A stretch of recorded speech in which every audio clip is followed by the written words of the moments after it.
Hello friends, once again welcome to my YouTube channel that is the biogainer classes.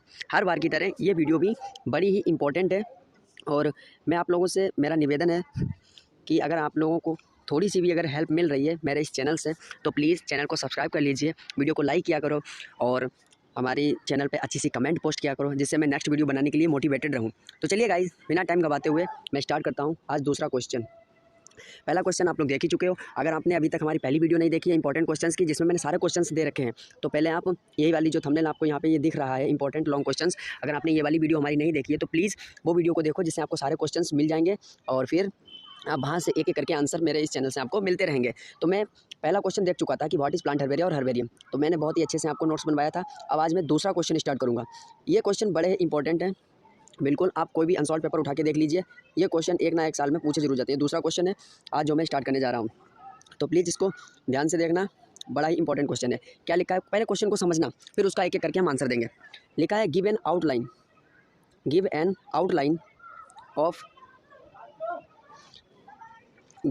Outline of classification of angiosperm proposed by Bentham and Hooker and mention it's merits and demerits. Question क्या कह रहा है, पहले question को समझा करो। Given outline, हमें क्या करना है, एंजियोस्पर्म का जो बेंथम और हुकर ने क्लासिफिकेशन दिया था उसकी केवल हमें आउटलाइन देनी है और इनकी क्या मेरिट्स थी और क्या डीमेरिट्स थी, मतलब क्या इनके गुण थे और क्या इनके अवगुण थे। ठीक है, हम उसकी बात करेंगे। तो चलिए सबसे पहले हम क्वेश्चन को स्टार्ट करते हैं। ये रहा आपकी स्क्रीन पर इसका आंसर, तो देखिए गाइज, ये है इसका आंसर, जैसा आप लोगों को स्क्रीन पर दिख गया होगा ये इसका आंसर, और मैं इसको जूम कर लेता हूँ। चलिए स्टार्ट करते हैं। तो यहाँ पे लिखा है जैसा कि बेंथम एंड हुकर क्लासिफिकेशन, ये तो है आपकी आउटलाइन। ठीक है, लिखा है बेंथम एंड हुकर्स क्लासिफिकेशन, आपको इस तरह से हेडिंग डालनी है। लिखा है पहला पॉइंट, देखिए कोई ज़रूरी नहीं है कि आप पैराग्राफ वगैरह लिखो, अगर आप पॉइंट वाइज भी लिखोगे ना तो अच्छे मार्क्स मिलेंगे, एक भी नंबर आपका नहीं कटेगा, बस कंटेंट में दम होना चाहिए भाई। लिखा है George Bentham and Joseph Dalton Hooker, जो कि क्यू गार्डन से हैं, इंग्लैंड के हैं, दो साइंटिस्ट थे। ठीक है, फिर इन्होंने क्या किया, बेंथम एंड हुकर ने ज्वाइंटली एक क्लासिफिकेशन दिया जो जेनेरा प्लांटेरम, ये बुक का नाम है, याद रखना, बेंथम एंड हुकर की बुक थी जेनेरा प्लांटेरम नामक बुक में पब्लिश हुआ, जो कि एक नेचुरल क्लासिफिकेशन है। ठीक है, नेचुरल क्लासिफिकेशन। इतना आपको लिखने के बाद देखिए फिर लिखना है आपको, देखो जैसा क्वेश्चन बिल्कुल कह रहा था हम वैसे ही आपको लिखा रहे हैं, आउटलाइन ऑफ क्लासिफिकेशन सिस्टम। अब ये आउटलाइन है, ठीक है, ये पॉइंट लिखना है आपको। लिखना बेंथम एंड हुकर द्वारा प्रपोज किए गए या किया गया क्लासिफिकेशन में सीडेड प्लांट्स को 3 क्लासेस में क्लासीफाइड किया गया, अर्थात सीडेड प्लांट को डाइकॉट्स, जिम्नोस्पर्म एंड मोनोकॉट्स में डिवाइड किया गया।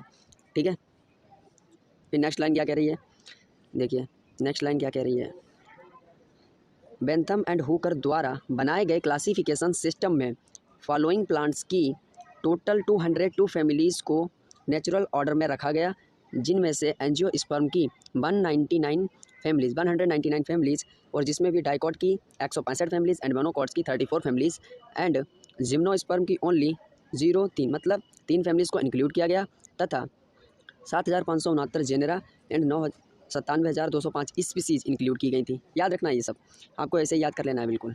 फिर क्या लिखा है, बेंथम एंड हुकर द्वारा प्रपोज किया गया क्लासिफिकेशन फॉलोइंग टाइप से है। ठीक है, अब हम इसको देख लेते हैं। ये तो रहा हमारा पहला पेज जिसको हमने देख लिया है। चलिए अब हम बात करते हैं नेक्स्ट स्लाइड की।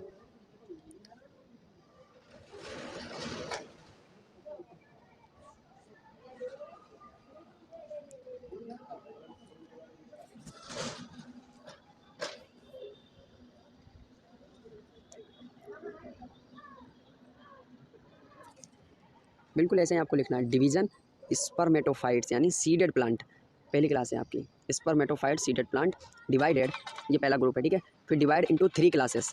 ठीक है, इसको डिवाइड किया गया कितनी, 3 क्लासेस में। कौन कौन सी, पहली क्लास है डाइकोटिलिडनी, सेकंड क्लास है जिम्नोस्पर्मी एंड थर्ड क्लास है मोनोकॉटिलिडनी। ठीक है, मोनोकॉटिलिडनी। ठीक है, इसमें आपकी 3 सब क्लास आती हैं, जो आपकी क्लास पास डाइकोटिलिडनी है, इसमें आपकी 3 सब क्लास आती हैं। पहली है पॉलीपेटली, गैमोपेटली और मोनोक्लेमाइडी। ठीक है, चलिए अब हम क्लास फर्स्ट की बात करते हैं, डाइकोटिलिडनी या डाइकॉट्स।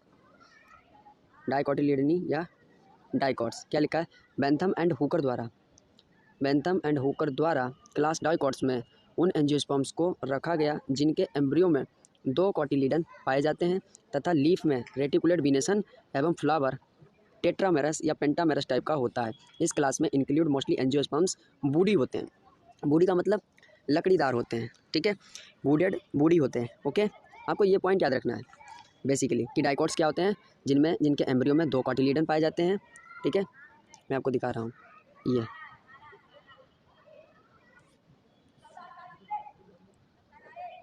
ये पॉइंट आपका इंपॉर्टेंट है। ठीक है, 2 कॉटिलीडन। ठीक है, और अगला पॉइंट क्या मैंने बताया, इनकी जो लीफ होती है उसमें रेटिकुलेट विनेशन पाया जाता है। ठीक है, रेटिकुलेट विनेशन, ये पार्ट भी इम्पोर्टेंट है, इसको भी याद रखना है। ठीक है, रेटिकुलेट विनेशन। अगला देखिए, अगला जो मैंने आपको बताया है वो भी इम्पोर्टेंट है। फ्लावर जो होता है इनका टेट्रामेरस। ठीक है, फ्लावर टेट्रामेरस, ठीक है, पेंटामेरस, ठीक है, टाइप का होता है, याद रखना। ये पॉइंट आपके लिए बड़े ही इंपॉर्टेंट है। 2 कार्टिलिडन, टेट्रामेरस, रेटिकुलेट विनेशन और पेंटामेरस टाइप का होता है, और ये बूडी होते हैं। ठीक है, अगला पॉइंट क्या कह रहा है देखिए, अगला पॉइंट हमारा क्या कह रहा है, हमें ये देखना है। एक है ऑन द बेसिस ऑफ, देखो थोड़ी बहुत तो इंग्लिश चलेगी ना, कोई दिक्कत नहीं। On the basis of sepals and petals class dicots are divided into 3 sub classes. ठीक है, जो हमारी क्लास डाइकोटिलिडनी है या डाइकोट है उसको भी 3 सब क्लासेस में डिवाइड कर दिया है। सब क्लास फर्स्ट है पॉलीपेटली, सेकंड है गेमोपेटली एंड थर्ड इज मोनोक्लेमाइडी। चलिए अब हम आगे बात कर लेते हैं अपनी नेक्स्ट स्लाइड की।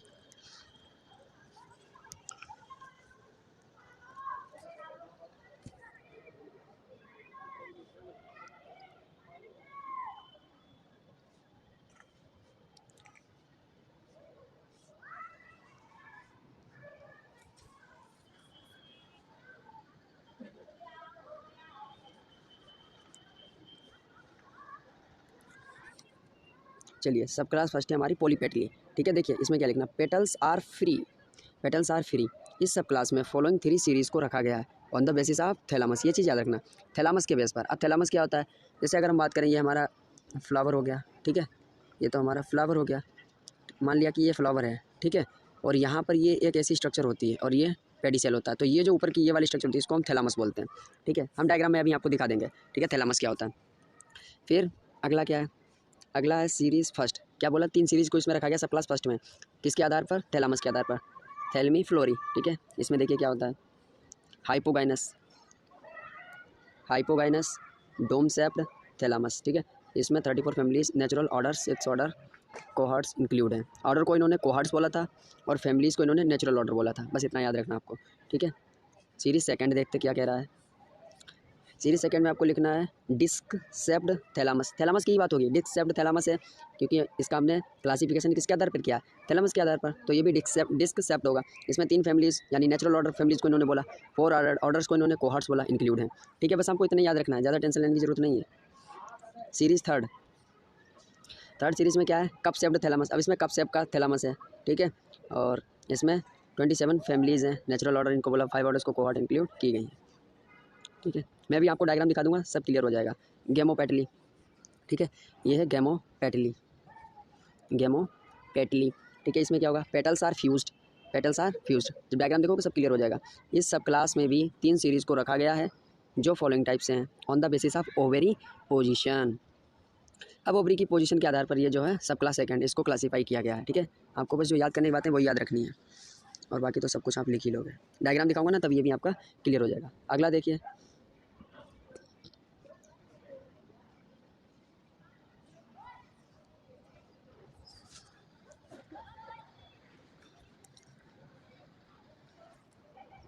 अगला क्या, सीरीज फर्स्ट इन्फीरिया, इन्फीरिया। ठीक है, इन्फीरिया, ओवरी इन्फीरियर होगी इसमें। ठीक है, इसमें 9 फैमिलीज एंड 3 ऑर्डर्स को इंक्लूड किया गया। ठीक है, अगली देखिए, सीरीज हेट्रोमेरिया। ठीक है, जिसमें 2 से ज़्यादा कार्पल्स हों। ठीक है, और ओवरी कैसी हो, सुपीरियर हो। इसमें 12 फैमिलीज और 3 ऑर्डर इंक्लूड हैं। ठीक है, अगली सीरीज़ कौन सी है हमारी, बाइकार्पलेटा, बाइकार्पलेटिया। ठीक है, बाइकार्पलेटी, बाइकार्पलेटी। ठीक है, जिसमें 2 कार्पल हो, इसमें 24 फैमिलीज एंड 4 ऑर्डर्स को इंक्लूड किया गया। ठीक है, अब सब क्लास थर्ड देखते हैं, सब क्लास थर्ड को देख लेते हैं। No petals. ठीक है, नो पेटल्स, नो पेटल्स। ठीक है, नो पेटल्स।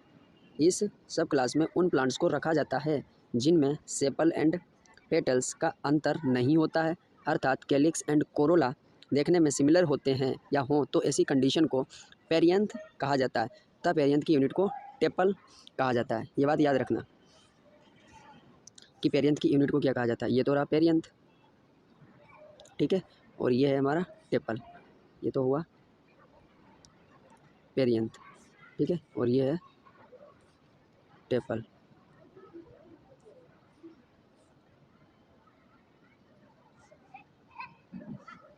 ठीक है, ये है टेपल। याद रखना इस सब क्लास में उन प्लांट्स को रखा जाता है जिनमें सेपल एंड पेटल्स का अंतर नहीं होता, अर्थात कैलिक्स कोरोला देखने में सिमिलर हो तो ऐसी कंडीशन को पेरियांथ कहा जाता है तथा पेरियांथ की यूनिट को टेपल कहा जाता है। ठीक है, याद रखना। हम डायग्राम आपको भी दिखा देंगे पेरियांथ किस टाइप की कंडीशन होती है। इसमें टोटल 8 सीरीज़ को इंक्लूड किया गया है जो फॉलोइंग टाइप से हैं। आपको केवल यहाँ पे सीरीज़ याद रखनी है। ठीक है, देखिए फर्स्ट सीरीज़ में 6 फैमिलीज़ हैं। सीरीज़ सेकंड में उसका नाम क्या पहले नाम देख लीजिए क्या है, कर्व एम्ब्री 6 फैमिलीज आती हैं। सीरीज सेकंड में मल्टी ओव्यूलेट एक्वेटिएसी 1 फैमिली आती है। ठीक है, डायग्राम दिखा देंगे, इसमें भी आप सब क्लियर हो। अब इस डायग्राम में जैसा कि आप लोग देख रहे हो यहाँ पे हमें दिखाई दे रहा है कि ये कोरोला, ठीक है, और कोरोला की यूनिट हमें पता है कि पेटल्स होती हैं और ये है कैलिक्स की यूनिट सेपल्स होती हैं।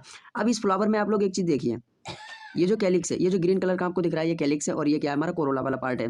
ठीक है, तो यहाँ पर हमको इनकी जो ओरिजिनेशन होती है, जहाँ से ये निकलते हैं कैलिक्स और कोरोला, वहाँ पर इनमें कोई भी डिफरेंस नहीं होता। ये क्लियरली हम इनको डिफ्रेंशिएट नहीं कर पाते हैं, इसलिए कंबाइनली हम इसको क्या बोलते हैं, पेरियांथ बोलते हैं। इस कंडीशन को पेरियांथ बोलते हैं। और जो पेरियांथ की जो यूनिट होती है वो क्या होती है, टेपल होती है। याद रखना टेपल। ठीक है, चलिए सीरीज थर्ड देखिए। सीरीज थर्ड कौन सी है, मल्टी ओव्यूलेट टेरेस्ट्रिस, इसमें 3 फैमिलीज आती हैं। सीरीज फोर्थ में micrembryeae 4 families. Series fifth daphnales, ठीक है, daphnales 5 families. Series 6 achlamydosporeae 3 families. Series 7 unisexuales 9 families. और series 8 ordines anomali 9 families. ठीक है, तो आपको इस तरह से इसको याद कर लेना है। अगली क्लास देखते हैं, क्लास सेकेंड। ठीक है, क्लास सेकेंड क्या है, जिम्नोस्पर्मी या जिम्नोस्पर्म। देखिए क्या लिखा है, seed is not enclosed in fruits. याद रखना जो सीड होता है वो फ्रूट के अंदर नहीं होता है। ठीक है, इसमें ये चीज़ बड़ी इंपॉर्टेंट है, याद रखना, seed is not enclosed in fruits. ठीक है, फिर फैमिली फर्स्ट क्या है, नीटेसी, जी साइलेंट है, नीटेसी, और नीटम इसका क्या है, एग्जाम्पल है। फैमिली सेकेंड कोनीफेरी पाइनस साइकेडेसी, साइकस इसका एग्जाम्पल है। ठीक है, अगली क्लास देख लेते हैं, क्लास थर्ड मोनोकाटी लिडनी और मोनोकॉट्स। बेंथम एंड हुकर ने क्लास मोनोकॉट्स में उन एंजियोस्पर्म को रखा जिनके एम्ब्रियो में केवल एक कोटिलीडन पाया जाता है तथा लीव्स में पैरेलल बीनेशन। याद रखना, डाइकोट में कैसा था, रेटिकुलेट था, लेकिन यहाँ पे parallel venation and flower trimerous type का होता है। इस टाइप के एंजियोस्पर्म हार्वेसियस फॉर्म में पाए जाते हैं जिनको नॉर्मली मोनोकॉट्स कहते हैं। याद रखना। फिर क्या कह रहा है, फिर कह रहा है कि मोनोकॉट्स में कुल 7 सीरीज़ रखी गई हैं तथा इन सीरीज़ में 34 फैमिलीज़ को इंक्लूड किया गया जो फॉलोइंग टाइप से हैं। डायग्राम देखना, सभी कुछ क्लियर होता है भाई। अब ये एक ही डायग्राम पूरी कहानी क्लियर कर देगा कि मोनोकॉट क्या होते हैं और डाइकॉट क्या होते हैं। तो जैसा कि यहाँ पर आप देख रहे हो, ये मोनोकॉट का सीड है और ये डाइकॉट का सीड है। ठीक है, तो अब यहाँ पर आप लोग देख रहे होगे इसमें एक ही कोटिलीडन है। कोटिलीडन ये जो अंदर आपको स्ट्रक्चर दिख रही है, ठीक है, ये कोटिलीडन होता है। इसमें 2 कोटिलीडन होते हैं डाइकोट्स में, एक ये और एक ये। ठीक है, फ्लोरल मतलब हमने फ्लावर में क्या कहा था, जो मोनोकॉट होते हैं इसमें डाइमेरस या ट्राइमेरस होता है, लेकिन डाइकोट्स में पेंटामेरस होता है। अब देखिए यहाँ पर आप फ्लावर की कोरोला मतलब जो पेटल्स हैं उनको गिन लीजिए, 1 2 और ये 3। ठीक है, तो ये ट्राइमेरस हो गया। इसमें गिन लीजिए 1 2 3 4 और 5, तो ये पेंटामेरस हो गया।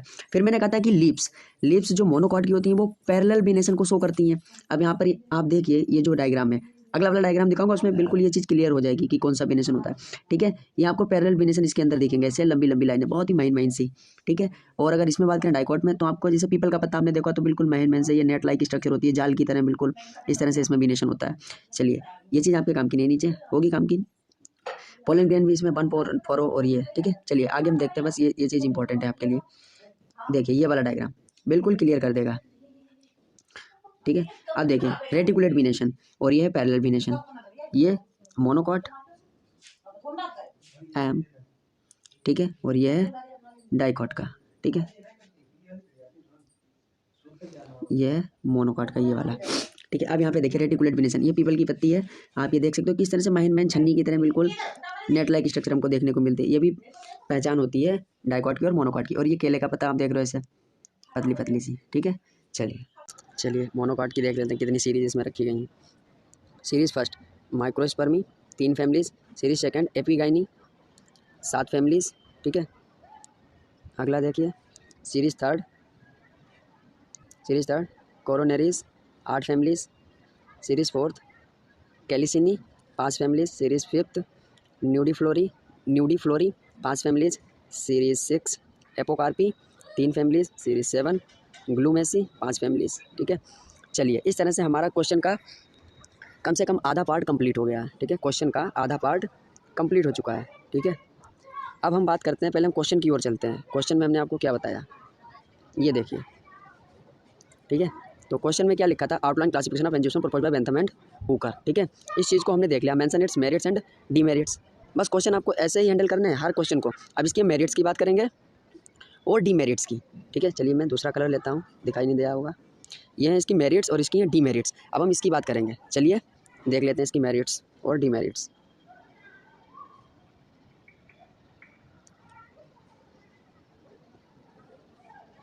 चलो ये है इसकी मेरिट्स एंड डीमेरिट्स। क्वेश्चन को आपको ऐसे ही हैंडल करना है बिल्कुल, मेरिट्स एंड डीमेरिट्स। तो सबसे पहले मेरिट्स की बात कर लेते हैं। यह सिस्टम इजी या हैंडी है, जिसे हर एरिया में प्रैक्टिकली यूज़ किया जा सकता है, ठीक है, याद रखना, आसानी से यूज़ कर सकते हैं इसको हम। फिर क्या लिखा है, ये नेचुरल सिस्टम ऑफ क्लासिफिकेशन है, जिसे डी कॉन्डोले साइंटिस्ट के क्लासिफिकेशन के बाद दिया गया, अतः ये सिस्टम उससे सुपीरियर है, ठीक है, अच्छा मतलब उससे अच्छा है, बेस्ट है। अगला देखिए क्या है, अगला लिखा है गेमोपेटली को पॉलीपेटली के बाद रखा गया। गेमोपेटली को किसके बाद रखा गया, पॉलीपेटली के बाद रखा गया, जो फाइलोजेनेटिकली मतलब इवोल्यूशन के हिसाब से फाइलोजेनेटिकली करेक्ट है, बिकॉज पॉलीपेटली फ्लावर जो है वो गेमोपेटली फ्लावर की अपेक्षा प्रिमिटिव माना जाता है, याद रखना ये भी बात। अगला पॉइंट क्या है, थैलेमी फ्लोरिया और कैलिसी फ्लोरिया के बीच में थैलेमी फ्लोरी और कैलिसी फ्लोरी के बीच में एक नई सीरीज़ दैट इज डिस्की फ्लोरी का बनाया जाना एक अच्छा कदम था, क्योंकि के बाद देखिए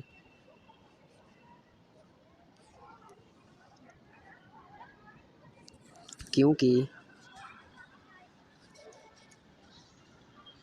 इन प्लांट्स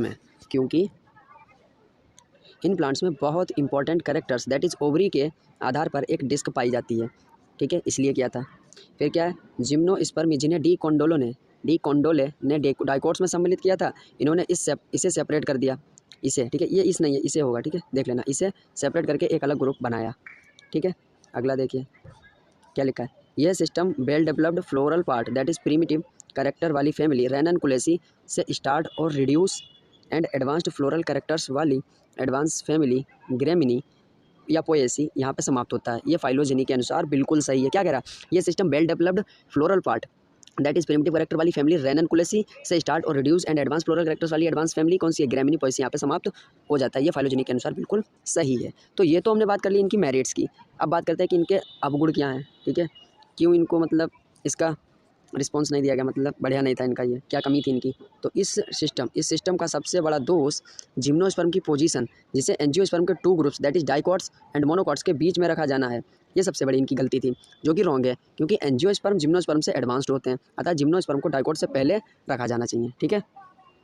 फिर क्या आता है, प्लांट्स को उनके नेचुरल कैरेक्टर्स की समानता तथा विभिन्नता के आधार पर क्लासीफाई किया गया, जिससे उनकी कोई इवोल्यूशनरी रिलेशनशिप प्राप्त नहीं होती है, ठीक है। अगला पॉइंट देखिए क्या है, मोनोक्लेमाइडी पूर्ण रूप से एक आर्टिफिशियल ग्रुप है, जिसमें इंक्लूडेड कुछ फैमिलीज के कैरेक्टर्स पॉलीपेटली ग्रुप से बहुत अधिक मिलते हैं, दैट इज चिनोपोडिएसी और कैरियोफिलेसी, ठीक है, ये याद रखना है। नेक्स्ट देखिए क्या लिखा है, अगली डीमेरिट्स, मोनोकॉट्स में ओवरी के कैरेक्टर्स पर अधिक इंपॉर्टेंस दी गई, दैट इज इरिडिएसी और एम राइलिएडिएसी का एक common character that is epigynous के आधार पर साइटेमिनी के पास रखा गया है, जबकि इन दोनों फैमिलीज़ के कैरेक्टर्स फैमिली लिलियसी से मिलते जुलते हैं। तो गाइज़ अगर आप इतना लिख देते हो एग्ज़ाम में, अगर आप इतना सब कुछ लिख देते हो तो आपके एक भी नंबर नहीं काटे जा सकते हैं।